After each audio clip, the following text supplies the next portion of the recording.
Baik, puji nama Tuhan, pada hari ini kita akan bersama-sama belajar daripada kebenaran firman Tuhan di bulan Agustus ini. Saat kita merayakan kemerdekaan Indonesia dari penjajahan, dari kolonialisme. Kita juga hari ini akan berbicara tentang kehidupan yang mengalami kemerdekaan, yang mengalami kebebasan, yang mengalami kelepasan daripada setiap ikatan, dari belenggu, dari perbudakan, free from chain.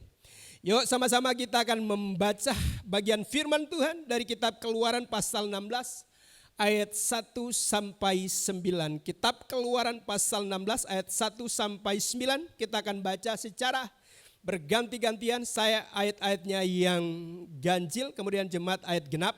Nanti di ayatnya yang ke-9 akan kita baca secara bersama-sama. Ayat pertama, setelah mereka berangkat dari Elim, tibalah segenap jemaah Israel di padang gurun Sin yang terletak di antara Elim dan Gunung Sinai. Pada hari yang ke-15 bulan yang kedua, sejak mereka keluar dari tanah Mesir. Silakan ayat 2.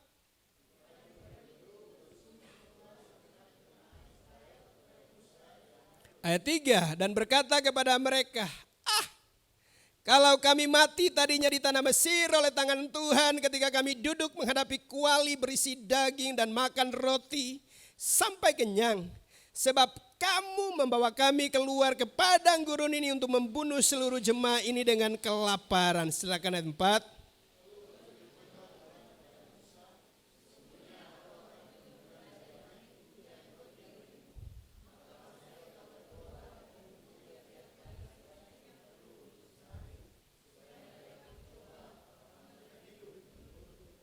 Lima, dan pada hari yang ke-6 apabila mereka memasak yang dibawa mereka pulang, maka yang dibawa itu akan terdapat 2 kali lipat banyaknya dari apa yang dipungut mereka sehari-hari. Silakan ayat 6.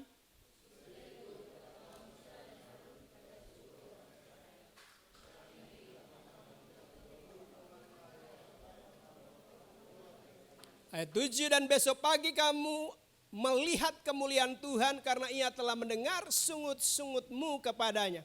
Sebab apalah kami ini maka kamu bersungut-sungut kepada kami. Silakan ayat 8.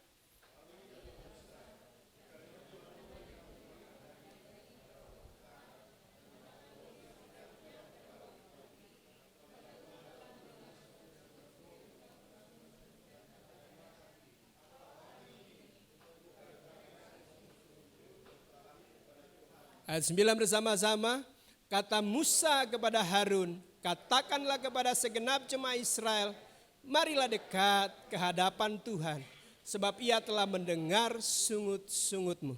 Puji nama Tuhan, pada hari ini kita akan bersama-sama belajar daripada kehidupan orang Israel sebagai suatu peringatan, tanda awas bagi setiap kita untuk bagaimana kemudian kita mengalami kebebasan, kemerdekaan, kelepasan daripada perbudakan. Gajah adalah satu binatang yang sangat besar, memiliki kekuatan yang besar dan dapat menempuh dalam sehari 40 km untuk mencari makanan. Nah, sekalipun dia memiliki kekuatan yang besar, tapi dia bisa ditaklukkan.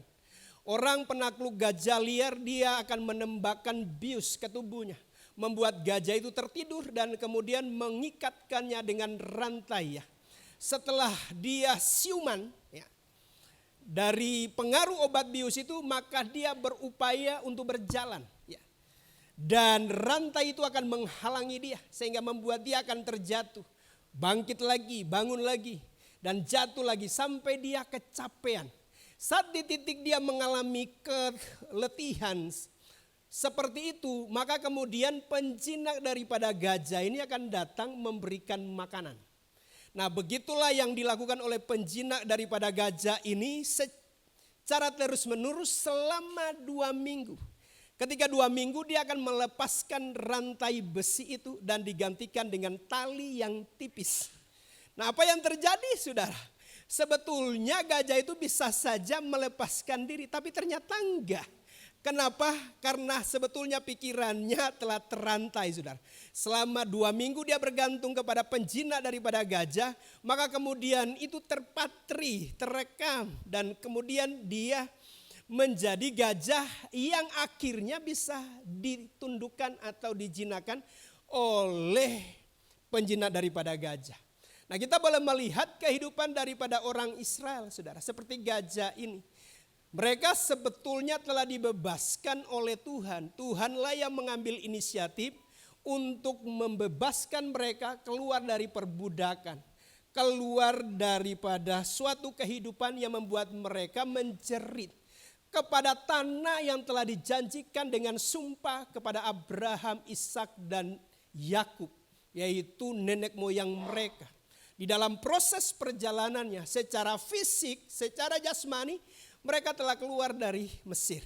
Tetapi Mesir itu belum keluar dari pikiran mereka. Nah, seperti gajah ini ya, yang kemudian di pikirannya dia sudah berpikir rantai itu yang mengikatkan, sekalipun kemudian digantikan rantainya dengan tali yang tipis yang kalau dia berjalan itu bisa saja dia putuskan. Tapi ternyata dia enggak melakukan itu. Nah, hari ini kita akan belajar ada 3 hal yang penting dari perjalanan orang Israel. Bagaimana orang Israel? Yang pertama adalah mereka hidup di masa lalu, saudara. Ayat 3, dan berkata kepada mereka, kalau kami mati tadinya di tanah Mesir oleh tangan Tuhan ketika kami duduk menghadapi kuali berisi daging dan makan roti sampai kenyang, sebab kamu membawa kami keluar ke padang gurun ini untuk membunuh seluruh jemaah ini dengan kelaparan. Saat mereka mengalami sebuah perjalanan di dalam proses, selalu mereka bernostalgia, selalu mereka teringat. Mereka gak bisa move on, mereka gak bisa melihat ke apa yang dijanjikan oleh Tuhan. Bahwa padang gurun itu adalah sebuah perjalanan, bukan tujuan akhir. Tapi mereka selalu melihat ke belakang. Mereka selalu melihat ke belakang. Dan ketika mereka melihat ke belakang, mereka tidak bisa melihat apa yang ada di depan. Padahal sebetulnya ketika mereka di Mesir, bukankah kehidupan mereka bukan kehidupan yang hanya sekedar makan roti, menghadapi kuali yang berisi daging. Tapi mereka juga menghadapi suatu kehidupan yang membuat mereka mengeluh kepada Tuhan. Oleh karena tekanan hidup yang begitu luar biasa sekali. Di dalam Keluaran 2 ayat 23 sampai 25 dikatakan begini, lama sesudah itu matilah Raja Mesir, tetapi orang Israel masih mengeluh karena apa? Karena perbudakan, saudara ya. Dan mereka berseru-seru sehingga teriak mereka minta tolong karena perbudakan itu sampai kepada Allah. Allah mendengar mereka mengerang. Kata mengerang ini sama seperti merintih. Jadi sebuah rintihan. Kalau rintihan itu kan selalu keterkaitannya dengan kepedihan, dengan penderitaan, dengan kesakitan. Jadi merintih, mengerang. Lalu ia mengingat kepada perjanjiannya dengan Abraham, Ishak dan Yakub. Maka Allah melihat orang Israel itu dan Allah memperhatikan mereka. Jadi sebetulnya mereka sudah secara fisik keluar, ya. Tapi Mesir itu belum keluar dari pikiran mereka. Mereka tidak bisa move on. Apa yang terjadi ketika mereka selalu melihat ke belakang? Maka yang terjadi adalah mereka tidak bisa menikmati tanah yang dijanjikan oleh Tuhan. Ketika Tuhan mau menghukum Sodom dan Gomora, menyuruh kepada Lot untuk enggak melihat ke belakang. Tetapi istrinya menengok ke belakang. Sehingga yang terjadi adalah bahwa istri Lot menjadi tiang garam, saudara. Itulah yang terjadi kalau kemudian seseorang itu nggak bisa move on, tetap hidup di masa lalu. Suatu quote berkata seperti ini, masa lalu adalah tempat yang bagus untuk kita bisa belajar. Tetapi bukan tempat yang bagus untuk kita tinggal di dalamnya. Amin, saudara. Banyak orang berkata zaman Orde Baru itu lebih baik dari zaman sekarang. Saya mau berkata mungkin 1000 kali lipat ya, zaman sekarang lebih baik daripada Orde Baru, saudara. Kalau di zaman Orde Baru ya hanya terhitung ya orang-orang yang kelas, mungkin naik pesawat itu kelas menengah ke atas, saudara. Kalau saat itu kan Garuda ya, Merpati itu sangat mahal sekali. Sekarang aja ya Pak Edwin berapa kali dalam dalam setahun ya, itu sudah puluhan kali saudara ya. Kita bisa melihat bagaimana kemudian jemaat Tondano di dalam beberapa minggu ini banyak yang di luar kota saudara. Dengan apa? Dengan pesawat. Bagaimana kemudian punya demikian banyak sekali perlengkapan peralatan transportasi. Mau dia sepeda motor, mau dia mobil saudara. Kalau di zaman yang lalu enggak seperti itu saudara. Amin saudara ya. Amin ya. Jadi zaman sekarang ini lebih baik daripada masa lalu. Nah Tuhan itu mau membawa orang Israel ke suatu negeri yang berlimpah susu dan madunya. Tetapi mereka memang belum sampai saudara. Masih di dalam suatu proses perjalanan. Tapi dalam perjalanan itulah mereka selalu melihat ke belakang. Apa yang terjadi? Tuhan mendengar sungut-sungut mereka. Kalau mereka bersungut-sungut terhadap makanan, benar Tuhan kasih makanan ke mereka. Tapi ketika mereka bersungut-sungut lebih baik kami mati di padang gurun atau balik ke Mesir. Maka yang terjadi adalah semua orang Israel yang keluar dari Mesir akhirnya mati di padang gurun. Jadi Tuhan mendengar sungut-sungut mereka saudara. Hanya Yosua dan Kaleb dari generasi Mesir saudara yang keluar dari Mesir. Yang bisa menikmati tanah yang berlimpah susu dan madu. Yuk tengok kiri kanan katakan jangan tinggal di masa lalu saudara. Amin. Itu hal yang pertama. Kemudian hal yang kedua. Hal yang kedua adalah kehidupan mereka selalu mengeluh. Dan membuat perbandingan. Di ayat 2 dan 3 dikatakan di padang gurun itu bersungut-sungutlah segenap jemaah Israel kepada Musa dan Harun.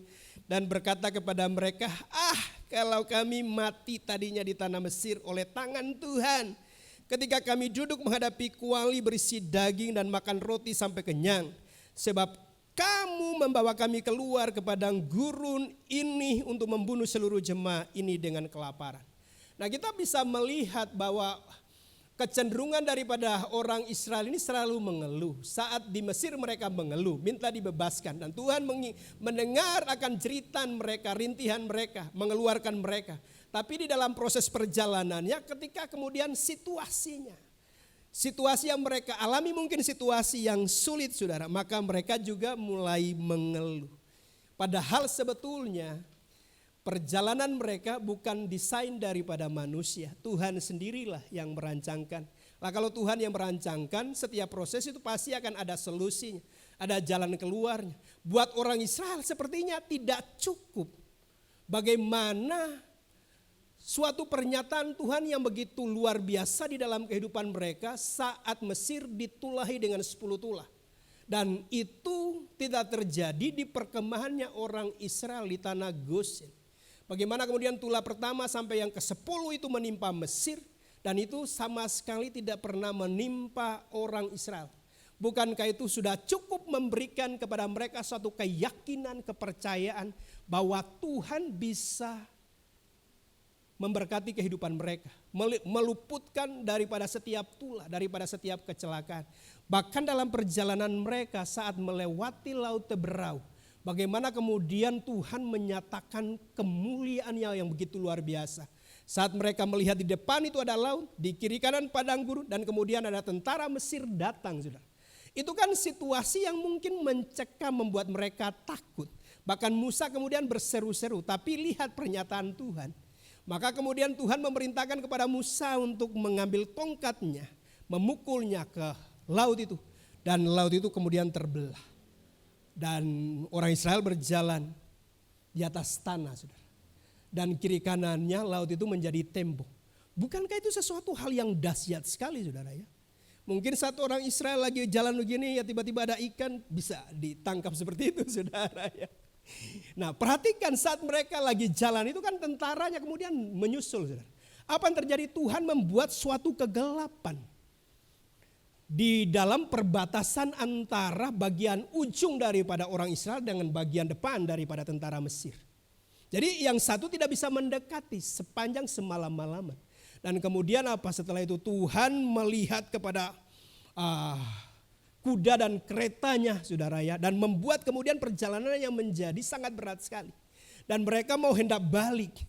Karena melihat bahwa mereka begitu berat ini maju. Tapi tiba-tiba ujungnya orang Israel semuanya sudah di seberang. Dan Tuhan berkata kepada Musa, berfirman, pukullah itu. Dan begitu dipukul ke laut, lautnya balik kembali. Dan itu menenggelamkan semua kuda, kereta, dan tentara Firaun. Dan apa yang terjadi setelah itu? Kita lihat bagaimana mereka bersorak-sorai. Bagaimana kemudian Miriam mengambil rebana, diikuti oleh perempuan lain. Mereka bersorak-sorai. Tapi semua perbuatan Tuhan yang ditunjukkan mereka, di depan mereka, tidak cukup meyakinkan bahwa Tuhan sanggup membawa mereka ke tanah yang dijanjikan. Saat ketika kemudian prosesnya terjadi, yang dilakukan adalah mengeluh. Yang dilakukan adalah kemudian membuat perbandingan. Nah, hari ini setiap kita perlu untuk belajar selalu mengucap syukur. Bahwa posisi kita saat ini itu belum sampai kepada penggenapan janji. Mungkin sudah. Kita sudah ada di dekat dari penggenapan janji.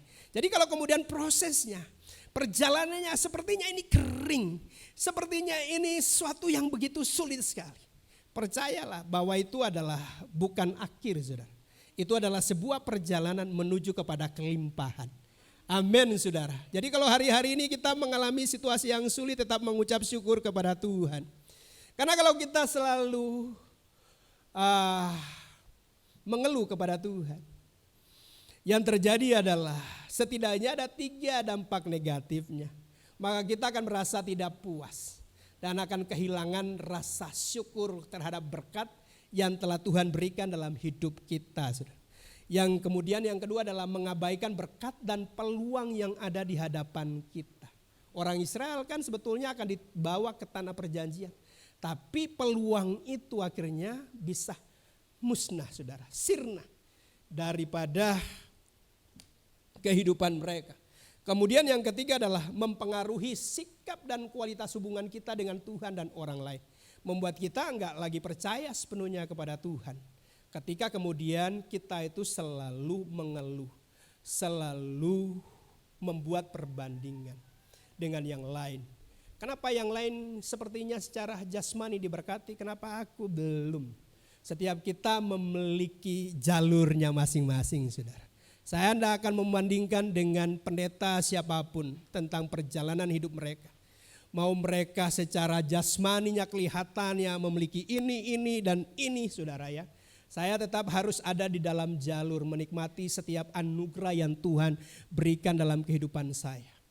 Setiap kita di dalam dunia usaha, di dalam jabatan, pekerjaan apapun, ya jangan membuat perbandingan dan kemudian akhirnya kita bersungut-sungut kepada Tuhan. Kalau dia ditolong, kenapa aku tidak? Mungkin itu belum waktunya, saudara. Amin, karena dampak negatif daripada orang yang selalu menggerutu bersungut-sungut adalah dia kehilangan rasa syukur dan kehilangan kualitas hubungannya dengan Tuhan. Joyce Meyer berkata seperti ini, mengeluh adalah hal yang berbahaya. Ini bisa merusak atau bahkan menghancurkan hubungan Anda dengan Tuhan. Hubungan Anda dengan orang lain dan bahkan dengan hubungan Anda sendiri dengan diri sendiri. Jadi Joyce Meyer berkata mengeluh itu hal yang berbahaya. Karena akan menghancurkan hubungan kita dengan Tuhan, dengan sesama, bahkan dengan diri kita sendiri. 1 Tesalonika ayat 5, pasal 5 ayat 16 sampai 18 berkata, bersukacitalah senantiasa, tetaplah berdoa. Dan apa saudara? Mengucap syukurlah dalam segala hal. Sebab itu yang dikehendaki Allah di dalam Kristus Yesus bagi kamu. Mengucap syukur di dalam apa saudara? Dalam segala hal, dalam suka, dalam duka, dalam susah, dalam senang, saat berkelimpahan, saat berkekurangan, saat sakit, saat sehat, saudara. Ya, mengucap syukur karena dikatakan dalam segala keadaan, dalam segala hal. Yuk katakan kiri kanan, yuk harus mengucap syukur dalam segala hal. Amin, saudara. Mengucap syukur dalam segala hal. Kemudian yang berikutnya saudara ya, yang terakhir saudara.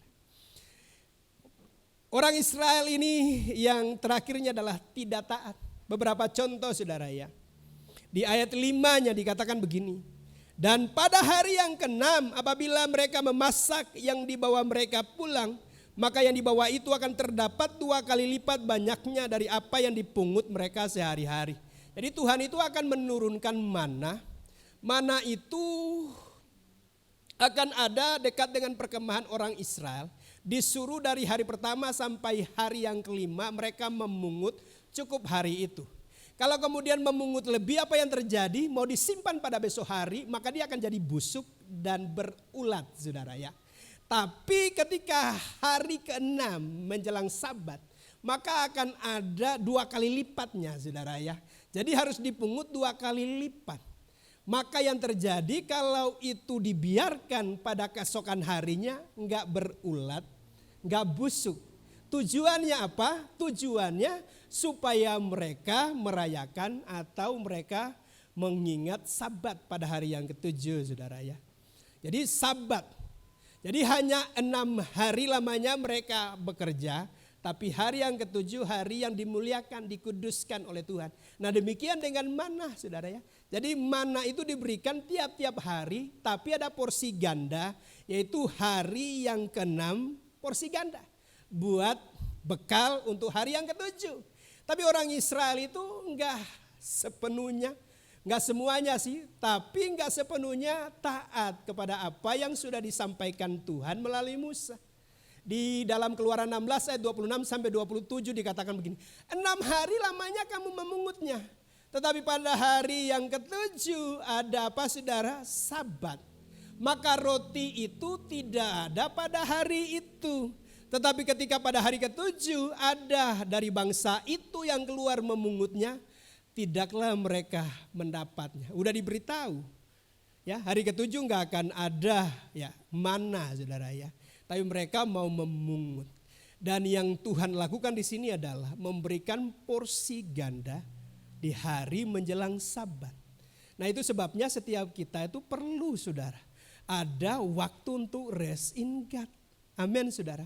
Melalui Sabat untuk tidak bekerja, untuk tidak melakukan usaha. Kenapa? Karena Tuhan sebetulnya memberikan kita berkat secara jasmani untuk kebutuhan kita itu dari hari Senin sampai hari Sabtu itu, saudara.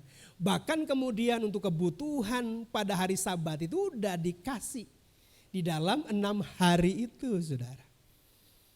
Sabat itu jangan jadi semacam suatu apa ya, kayak legalistik, saudara. Sabat itu adalah suatu ketetapan yang di dalamnya harus kita lakukan dengan suatu rasa syukur. Karena kan begini, Tuhan itu menjadikan langit dan bumi dan segala isinya 6 hari. Hari ke-7 itu bukan karena Tuhan itu lagi capek maka beristirahat. Lah dia maha kuasa hanya berfirman kok. Enggak capek. Tapi hari ke-7 itu ditetapkan oleh Tuhan untuk apa? Menikmati ciptaannya. Manusia itu dijadikan pada hari yang keberapa, saudara? Ke-6. Artinya manusia tidak dijadikan hari pertama untuk kemudian bantu Tuhan menciptakan untuk yang lain-lainnya dari hari kedua dan seterusnya. Jadi begitu hari pertama setelah manusia itu diciptakan, apa, saudara? Sabat. Jadi hari pertama bukan kerja, tapi Sabat, saudara. Untuk apa? Untuk menikmati suatu hubungan dengan Tuhan. Amin, saudara. Karena itu yuk mari setiap kita untuk bagaimana membangun suatu hubungan yang karib dengan Dia. Ya bisa saja setiap hari, tapi hari yang spesial seperti kita berkumpul ini yang menjadi suatu kesempatan buat kita mengalami kasih daripada Tuhan, saudara. Amin. Jadi harus datang bukan karena keharusan, datang itu dengan sebuah cinta, sebuah kasih kepada Tuhan. Karena Dia begitu baik, begitu luar biasa ya. Sudah memberkati hidup kita, melindungi, menjagai, menuntun, dan melimpahkan semua yang terbaik dalam kehidupan kita. Yuk kita menikmati baiknya, menikmati hadiratnya, menikmati kasihnya. Makanya gunakan kesempatan, gak harus tergantung kepada siapapun yang mau melayani. Setiap kita ini harus bisa terkonek dengan Tuhan. Kalau kita gak bisa konek dengan Tuhan hari Minggu ya sia-sia, saudara, kehadiran kita di sini. Setiap kita ini harus bisa merasakan jamahan Tuhan. Dan itu yang paling utama. Karena yang membedakan perhimpunan kita dengan semua perkumpulan yang lainnya adalah bahwa Tuhan hadir di tengah-tengah kita. Dan itu yang selalu menjadi doa. Kenapa kita ada doa malam hari Rabu? Karena menginginkan dalam setiap kegiatan itu, baik di dalam care group, baik di dalam Super Sunday seperti ini, Tuhan itu hadir. Dan kehadirannya bukan karena omnipresent. Kalau omnipresent, Tuhan hadir di pub enggak? Hadir, sudah. Tuhan ada dimanapun, itu omnipresent. Tapi kita mau kehadiran Tuhan yang termanifestasikan, yang dapat kita rasakan. Sampai membuat setiap kita mengalami zaman Tuhan gak sadar kita ini menangis. Bukan karena kita bersedih, tapi menangis karena kita merasakan kasih Tuhan. Masih bisa merasakan hadirat Tuhan enggak kita beribadah di tempat ini? Masih enggak? Boleh lambaikan tangan. Kalau belum bisa merasakan, ini PR ini buat semua pengurus, para pelayan, saudara. Untuk lebih sungguh-sungguh berdoa dengan kerinduan. Karena di mana rasa lapar dan haus yang kuat, di situ kasih karunia yang dicurahkan berlimpah-limpah. Jadi Tuhan mau hadir bukan karena omnipresent, tapi suatu manifestasi hadirat Tuhan yang dinyatakan tergantung dari rasa lapar dan haus kita. Maka akan membuat kehadiran Tuhan itu ya dalam istilahnya semakin pekat tebal. Kalau digambarkan seperti asap begitu, kehadirannya seperti asap. Asap itu semakin tebal dan pekat. Menandakan apa? Level kehadiran Tuhan yang lebih lagi, saudara. Yuk katakan kiri kanan, harus punya rasa lapar dan haus akan Tuhan. Oke, kembali ya ke bagian daripada ini, contoh yang kedua daripada ketidaktaatan orang Israel. Keluaran 20 ayat 3 sampai 5a berkata begini, jangan ada padamu ilah lain di hadapanku. Jangan membuat bagimu patung yang menyerupai apapun yang ada di langit di atas atau yang ada di bumi di bawah atau yang ada di dalam air di bawah bumi. Jangan sujud menyembah kepadanya atau beribadah kepadanya. Tapi apa yang mereka lakukan? Keluaran 32 ayat 4. Diterimanya lah, ini yang menerima itu adalah Harun. Jadi Harun menerima emas perhiasannya dari anting-anting, gelang, mungkin kalung yang terbuat dari emas diterima, saudara ya. Diterima oleh Harun. Kemudian Harun itu membentuknya dengan pahat, dibuatnya lah daripadanya anak lembu tuangan. Jadi dari emas itu ada anak lembu tuangan dan kemudian berkatalah mereka, hai Israel, inilah alam. Menyakitkan Tuhan enggak? Sangat menyakitkan, saudara. Karena kemudian dikatakan sudah lembu itu dikatakan sebagai Allahnya mereka. Dan dikatakan Allah inilah yang menuntun keluar dari tanah Mesir kepada mereka, saudara. Itu menyakitkan. Makanya kemudian ada ceritanya setelah itu, saudara. Bagaimana geramnya Musa, saudara. Sampai 10 hukum yang dari 2 loh batu itu dilemparkannya, saudara. Kemudian Tuhan menggantikan dengan yang baru. Jadi disuruh supaya tidak membuat ilah lain, membuat patung yang menyerupai apapun dan disembah. Tapi mereka melakukan. Bahkan kita juga bisa melihat, saudara ya, yang ketiga ini beberapa contoh. Bilangan 13 ayat 30 sampai 31. Kemudian Kaleb mencoba menenteramkan hati bangsa itu di hadapan Musa, katanya, tidak, kita akan maju dan menduduki negeri itu. Sebab kita pasti akan mengalahkannya. Tetapi orang-orang pergi ke sana bersama-sama dengan dia berkata, kita tidak dapat maju menyerang bangsa itu. Karena mereka lebih kuat daripada kita. Disuruh maju untuk menyerang, enggak mau maju. Tapi begitu kemudian Musa yang ngomong jangan maju, mereka mau maju. Akhirnya apa? Mati, saudara. Jadi ini merupakan suatu contoh daripada orang-orang Israel yang tidak taat. Joy Dawson berkata seperti ini, melanggar perintah Tuhan sama saja dengan memintanya menahan semua berkat yang datang dengan ketaatan. Itu bukan hanya kebodohan, itu adalah kegilaan.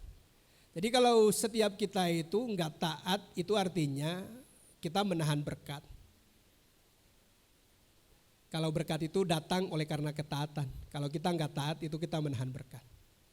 Nah, hari ini setiap kita perlu untuk belajar daripada orang Israel supaya kemudian menjadi suatu peringatan. bahwa Mesir itu berbicara tentang kehidupan masa lalu, kehidupan dunia. Kita yang sudah keluar dari kegelapan kepada terangnya yang ajaib, jangan kemudian balik kembali kepada kehidupan yang lama, saudara. Sekalipun proses untuk menjadi seorang yang percaya pengikut Tuhan itu kan bukan sesuatu hal yang mudah. Yang di sananya mereka bebas melakukan apapun. Setiap kita ada norma-norma, ada nilai, ada hukum, saudara. Ada hukum yang kemudian sepertinya itu membatasi. Tapi kalau setiap kita dipenuhi Roh Kudus kan itu harusnya bukan menjadi sesuatu hal yang akan mengungkung kehidupan kita.